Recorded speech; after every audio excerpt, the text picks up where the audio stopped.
Cinema ఇండస్ట్రీకి వచ్చి 48 సంవత్సరాలయింది. ఇది నాకు ఎలా ఉంటుందంటే, నా సిట్యుయేషన్ ఎలా ఉంటుందంటే, నేను కూర్చున్నప్పుడు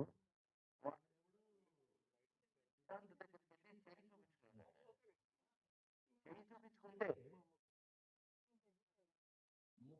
పాటు మీరు బాగా కష్టాలు పడతారండి. ఆ తర్వాత అదే అలవాటయిపోతుంది వెళ్ళిపోండని. నాకిది అలవాటయిపోయింది. అందుకని ఏం వర్రీ లేదు. మా సోదరుడు నాగబాల ఎంత పని చేశాడండి. ఎక్కడుంటే ఏంలే, ఎంత పని చేసావు నువ్వు, ఇంత గొప్పగా. నిజంగా ఇది ఒక నా జీవితంలో మర్చిపోలేని రోజు. ఎందుకంటారేమో, నేను ఇవాళ ఒక్క 5 నిమిషాలు ఎక్కువ టైం తీసుకుంటా, దయచేసి ఏమనుకోవద్దు. నా కోసమే కూర్చున్నారు. యాక్చువల్గా బ్రదర్స్ వాళ్ళు వెళ్ళాలి. ఇవాళ వేదిక మీద ఎంత వాల్యుబుల్ పర్సన్స్ ఉన్నారంటే ఎంత ఆశ్చర్యంగా ఉంటుందనుకుంటే, మా పార్థసారథి గారు, ఆయనతో మేము చాలా జర్నీ చేశాను. అంటే పేరుకి కామెడీ హీరో అయినా నన్ను ప్రేమించిన వాళ్ళు ఎంతమంది అనేది,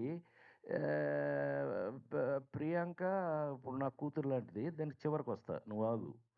నాకు అర్థమైంది, నువ్వు ఫ్యాన్ లాగా వచ్చావని, ఆఫీసర్ కాదని నాకు తెలుసు. ఆగు. సో ఆయన ఎంత ఫ్రెండ్లీగా ఉండేవారు అని అంటే గనక మీరు ఆశ్చర్యపోతారు చెప్తే. మనం దుబాయ్లు గిబాయ్లు అన్నీ తిరిగాం కదా, ఎక్కడ ఫంక్షన్స్ ఉన్నా అంత ఫ్రెండ్లీగా కలిసిపోయినా, మనకి ఎలక్షన్ కమిషనర్గా కూడా పనిచేసినటువంటి సోదరులు పార్థసారథి గారికి వెల్కమ్. మా సోదరుడు రామచంద్రరావు గారు, ఒక్కోసారి అదృష్టంగా ఉంటాయి. ఇదే నాగబాల మామూలుగా కదన్నానే, మా సోదరుని chief of BJP Telangana Ramachandra Rao అని ఎక్కడ చూసినా టీవీ పెట్టగానే అన్నాడు. అదేమంటే మా రామచంద్రరావు కళ్ళు చూస్తే భయం వేస్తుంది నాకు. ఇలా చూస్తాడు. మా బాబోయ్ ఏంటి అని అంటే, ఖచ్చితంగా is powerfully working. God bless you, God bless you. అట్లాగే ఇవాళ ఆ, నేను సినిమా ఇండస్ట్రీలో నా కోసం తయారు చేసుకున్న వాళ్ళు, నేను కష్టపడి ఎలా వచ్చానో మీ అందరికీ తెలుసు. నా కోసం నేను తయారు చేసుకున్న వాళ్ళలో ఒకడు ఎస్వి కృష్ణారెడ్డి.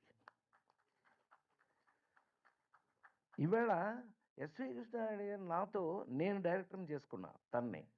బొమ్మలేంచి తీసుకొచ్చి కథ చెప్తే నువ్వే డైరెక్టర్ అని అతన్ని రాజేంద్రుడు గజేంద్రుడికి డైరెక్టర్ని చేసేసి తయారు చేస్తే, చివరికి నాకున్న ఇవాళ ఎక్స్పీరియన్స్ ఏంటో తెలుసండి.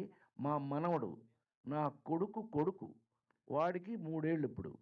వాడు భోంచేయాలి అని అంటే గనక రాజాయ నమః, గజరాజాయ నమః అని ఏనుగు నేను ఇద్దరు పాట అక్కడ, నేను పైనుంచి రూమ్లోంచి కిందకు వస్తూ ఉంటే వాడు కాలు మీద కాలేసుకుని రాజాయ నమః చూస్తున్నాడు. ఏది నన్ను పెట్టి తీశాడు. ఏనుగుని నన్ను పెట్టి సినిమా తీస్తే మీరు నమ్మి తీరాలి. ప్రపంచంలో ఎక్కడికి వెళ్ళినా పిల్లలందరూ, పిల్లలకి మొన్న అమెరికాకి వెళ్తే అమెరికాలో తానాలో నాకేదో నవరస నటకిరి ఏదో ఇచ్చారు.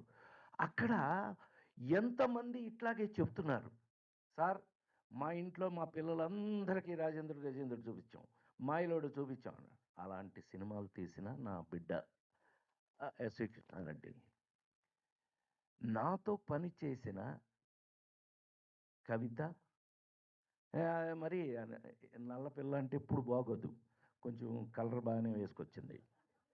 సర్లే, అప్పుడు నేను చూసినప్పుడు నల్లగా ఉందండి ఈ పిల్ల, ఇప్పుడు తెల్లబడింది. సరే ఓకే. చాలా చాలా నాతో పనిచేసిన హీరోయిన్స్లో చాలా కష్టపడి ఆ పొజిషన్ని ఇప్పటి వరకు నిలబెట్టుకున్న కవిత. డబ్బింగ్ జానకి, ఈవిడ అక్కడ తమిళ్లోనేమో కమల్ హాసన్కి అమ్మ, తెలుగులో ఇక్కడ మా అమ్మ. ఎక్కడ చూసినా అమ్మే మాకు.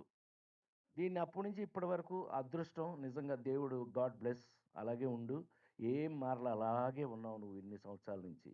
అలాగే ఆరోగ్యాన్ని కాపాడుకోవాలి మనస్ఫూర్తిగా కోరుకుంటూ, దేవుణ్ణి ప్రార్థిస్తూ. ఇంకా జ్యోతి లాంటి వాళ్ళు నాతో చాలా వర్క్ చేశారు. అట్లాగే మా గుమ్మడి మామూలుడు కాదండి. ఆల్రెడీ స్పీచ్లో తెలిసిపోయింది, ఇందాక మీరు చితక్కుటి చంపేస్తాడు అంతే. మామూలుగా కాదు. మేము కాస్త మైకి పుచ్చుకుంటే కొంచెం బెటర్.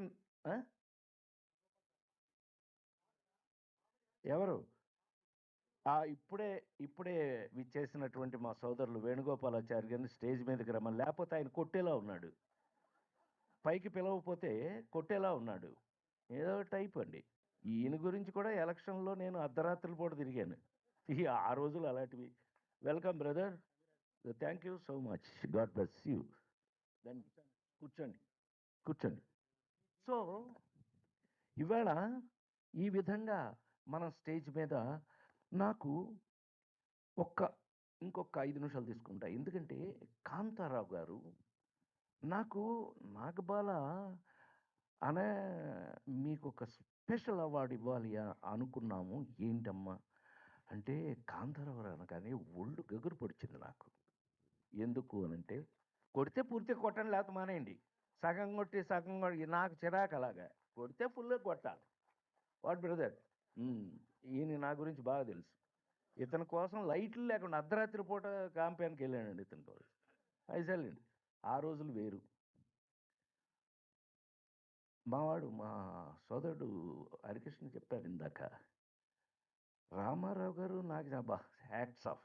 God bless you. అది నీ ఒక్కడికే సాధ్యం. ఎవరి వల్ల మాట్లాడలేరు అలాగ. ఏం సోదరా? What you say? రామారావు గారు, నాగేశ్వరరావు గారు తెలుగు సినిమా ఇండస్ట్రీకి 2 కళ్ళులాగా అయితే, ఆళ్ళ మధ్యన ఉన్నటువంటి బొట్టటుంది బ్రహ్మాండంగా చెప్పారు. ఎందుకు అనంటే 3, 4 నాకు తెలిసిన విషయాలు, మీకు తెలియని విషయాలు కొన్ని చెప్తా. తెలుగు సినిమా నాగబాల సైలెన్స్. తెలుగు సినిమా క్లాసికల్ ఫిల్మ్స్‌లో 'లవకుశ' ఎంత గొప్ప సినిమా మీకు క్లాసిక్. తెలుగు సినిమా 'మాయాబజార్‌లు', 'లవకుశలు' క్లాసిక్స్. మనం కాదు. నేనిప్పటికి 5 జనరేషన్‌లు దాటొచ్చా. తెలుసు కదా! రామారావు, నాగేశ్వరరావు ఒక జనరేషను. కృష్ణన్నయ్య, సోమన్ బాబు గారు ఒక జనరేషను. చిరంజీవి, నేను ఒక జనరేషను. మహేష్ బాబు, ఎన్టీఆర్, జూనియర్ ఎన్టీఆర్ ఒక జనరేషను. ఇప్పుడు కొత్త కుర్రాళ్ళొచ్చారు. 5 జనరేషన్‌లు దాటొచ్చా. నాతో పెట్టుకోకు. Thank you very much. Good day. ఎందుకంటే ఊరికే సరదాగా చెప్తున్నాను. నేను నేను ఎప్పుడుకి ఇలాగే ఉంటాను. మరి ముఖ్యంగా ప్రియాంక కోసమే ఇవాళ మాట్లాడుతున్నాను నేను. How I behave. నా వయసంటే ఇందాక సైలెంట్‌గా చెప్పేసా. మీకు చెప్పను. మీకు తెలీదా? మీకు తెలుసు కదా! ఏది ఏమైనా 'లవకుశ' సినిమా తీసేటప్పుడు కాంతారావు గారు ఆ సినిమాలో లక్ష్మణుడు. మీకు గుర్తుండే ఉంటుంది. ఆ కథ 'లవకుశ' కథ ఏంటసలు? రాముడికి వాడెవడో ఒకడు ఒక మాట అన్నాడని సీతని అడవులకు పంపించేసిన కథ. అడవులకి తీసుకెళ్ళేదెవరు? లక్ష్మణుడు. రాముడు ఆర్డరేస్తే తమ్ముడు ఫాలో అవ్వాలి. నాకు తెలిసిందండి అప్పట్లో కాంతారావు గారికి, అంటే ఇది